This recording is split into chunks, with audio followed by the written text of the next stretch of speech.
Appreciate it. Come and grab a seat. You go at the end. Okay. You go in the middle. So there we go. On the left. Is your microphone working? And I'm on the left, I noticed that. That wasn't an accident. Fantastic. We're so chuffed, Sadiq, that you could join us this afternoon. We feel privileged that you'd carve out space to be with us. I'm going to ask you a number of questions, but I'm going to start with Andy. Andy, you head up Christians in Politics. You're also the director of Christians on the Left. And I know one of your big passions is equipping the church to be politically engaged, not to stand back and just watch from a distance. So if you want to grab the mic for just one moment off Sadiq. Can we grab the mic? There we go. We live at a time where in the church and outside of the church, particularly this emerging generation, probably have a lower trust in politics than maybe was normal, decades ago. But also there's an apathy of can I really be bothered? Why are you so passionate that the church shows up and gets involved in politics? I think it was Martin Luther King put it like this. He said, that as Christians and as the church, we're often quite good at doing the compassionate thing. We're quite good at doing the charitable response. We're quite good at stopping somebody in the street. We're quite good at running the projects and the programs like this church, the incredible projects and programs that this church is involved in. We're quite good at doing that compassionate response, meeting somebody hand to hand, eye to eye, face to face. But Martin Luther King said, sometimes the harder thing, not just being the Good Samaritan, we're good at being the Good Samaritan, but sometimes the harder thing is to go back to the Jericho Road to work out how to stop anybody else getting mugged. And that might mean, more CCTV, more street lighting, more police on the beat. But you can bet your life that those sort of discussions and decisions happen in really dull council rooms. And that's not half as exciting as seeing people and seeing the transformation, meeting them hand to hand, face to face. But those are the sort of discussions that Anna Joy, who's a member of the church here, in her council role in Hackney, and Sadiq, the members of Parliament, councils, these are not exciting things, but actually that's the nuts and bolts of how life gets transformed. That's how, as Martin Luther King said, the Jericho Road gets repaved.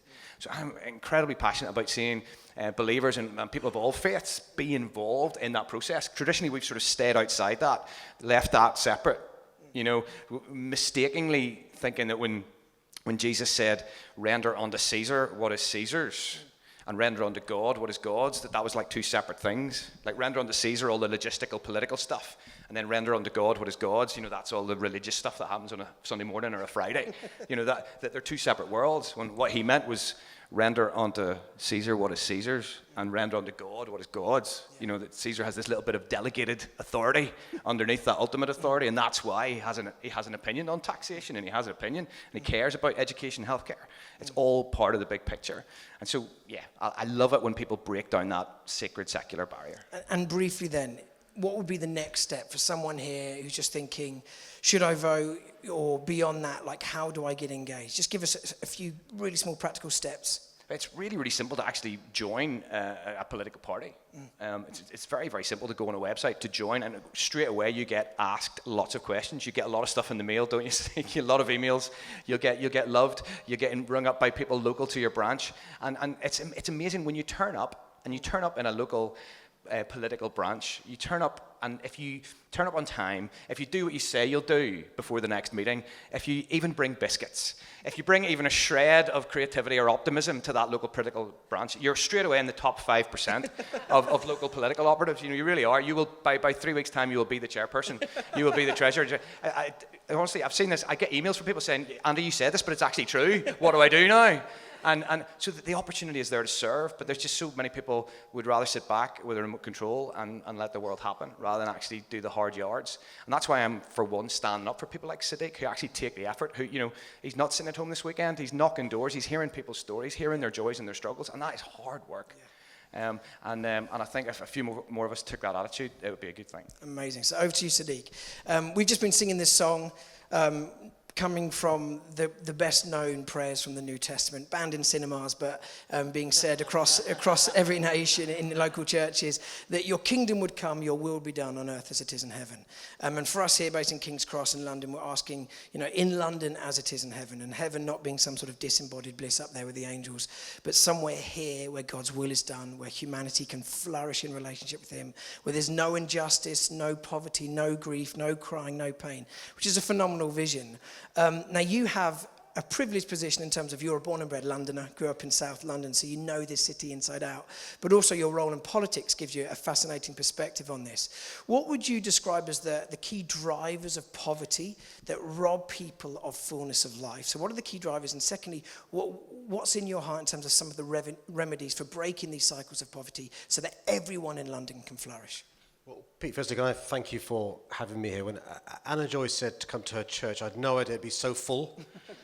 So many younger people, and it's great to be here. It really does lift my spirits to be here. After hearing Andy's answers, I feel like Andrew Ridgely to his George Michael. He was pretty good. Those of you are clearly too young to know who Wham were. But Andy was very good. Look, I love this city. I remember as I was coming here, the Paul School that used to be across the road.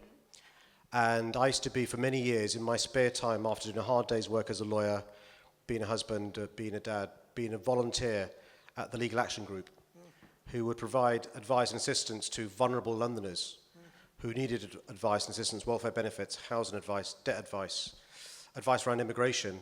And you'd step over rough sleepers to get to the Paul School. And actually, Andy talked about this, actually, we got rid of rough sleeping and homelessness in the early noughties. We did. When I was growing up, you'd go around parts of London, Waterloo, Cardboard City, remember that?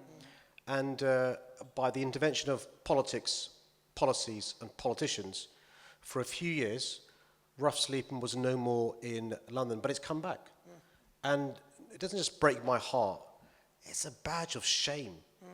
We are the 5th richest city in the world. We are a city blessed with 140 billionaires. We're a city blessed with 400,000 millionaires. Last year, 100,000 people used a food bank here in our city. And one of the great things, Pete, about the work of the church, I'm not saying this because I'm in a church, I say this when I go to other visits, not involved in faith communities. It is people who are members of an organized faith, churches running the food banks. It is churches doing outreach with rough sleepers and homeless people. It is churches befriending older people who are lonely at home and haven't got friends or family to visit them. So when Anna Joy says to me, come to my church, it's a pleasure that I come.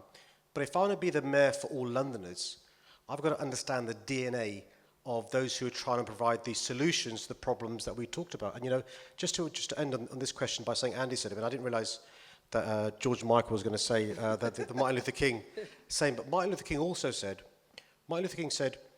we can legislate to change the way people act, but not the way people think. But over a period of time, by changing the way people act, it will change the way people think. And the way we think about the other is really important. And the great thing about, I went to see, for example, Patrick Regan, the great work you're doing with young people, is you don't stop and say, are you a Christian? You don't stop and say when you're helping somebody, by the way, what religion are you? And that is inspirational to somebody like me who wants to be a mayor for all Londoners. Yeah, amazing. Martin Luther King, we're going with it now, had a great dream, and we're not expecting a speech of that level. That would be huge pressure. But you must have, over the last few months, years, be dreaming about building a better, brighter London. Let's fast forward the clock 10 years. As you dream big, what would you love London to look like in 10 years' time? Well, firstly, I genuinely think London is the greatest city in the world. But there are huge challenges facing our city. We're at a crossroads. Londoners have been priced out of our city because of the housing crisis and the cost of commuting. 4 years ago or 8 years ago, if we were talking about our city, we'd be talking about cleaners, bus drivers, teachers not being able to afford to live in London. Now it's junior doctors, chief executives, senior journalists can't afford to live in our great city. That's a problem because it leads to a hollowing out of our city. The social fabric of our city is changing, and that's something we need to address. That's my number one priority. But the other thing about London is this, Pete. Look, one of the reasons I love London is my grandparents were emigrants from India to Pakistan. My parents migrated from Pakistan to London. There is no other place in the world I'd rather live. I have 2 daughters. There is no other place in the world I'd want to raise my daughters. I say this as an ethnic minority and a religious minority. Why? Because here you've got Londoners who are Muslim, Christians, Jews, Hindus, Buddhists, those who aren't a member of an organised faith. We don't tolerate each other. We respect and celebrate each other. I've got more protection here than Muslim cousins in Muslim-majority countries, more protection here and rights here than cousins who are ethnic majority in other countries. My concern is this, Pete. People are becoming cynical about each other and about politics and politicians, which is why my campaign has been unrelentlessly positive. I think politicians do have the power to improve people's lives for the better. We can fix the housing crisis. We can have a modern and affordable transport system. We can make our city healthier and safer. We can support businesses to grow and expand. And that's the job of a politician. The other school of thought, by the way, is to divide communities. To be so desperate, you try and point to the other and say he or she is the reason why you can't get a home. You point to somebody else and say he or she is the reason why you can't get a job. And the great thing about the faith communities in London, and Pete, you've got a great congregation here clearly, is the fact that you're showing the importance of being generous. And so in 10 years' time, I'd like to see a city where we've started fixing the housing crisis, where Londoners feel again that the deal that my parents had is being fulfilled. And what was the deal? The deal was you work hard, you get a helping hand, and you can achieve anything. People are working hard in London now. Where's the helping hand? And I want to be that helping hand that allows you to fulfill your potential. You've mentioned your faith. What role does faith play in your own journey as a politician? And what's the wider role that faith plays in society? You know, I'm somebody who's a Muslim. And I do God, by the way. But let me tell you my story about faith, Pete. On the 7th of July 2005, there were 4 men who tried to cause terror to our way of life and to what is great about London.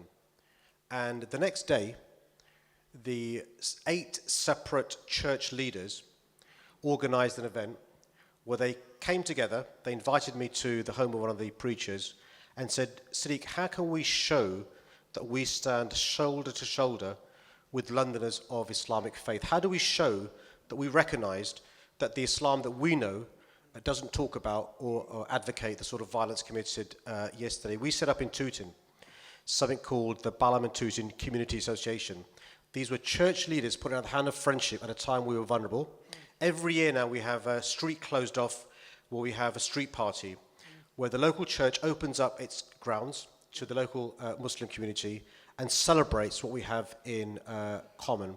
And you know, I say this to people who are of Islamic faith, Jewish faith, Sikh faith, Hindu faith, Christian faith, Buddhist, those who aren't members of an organized faith.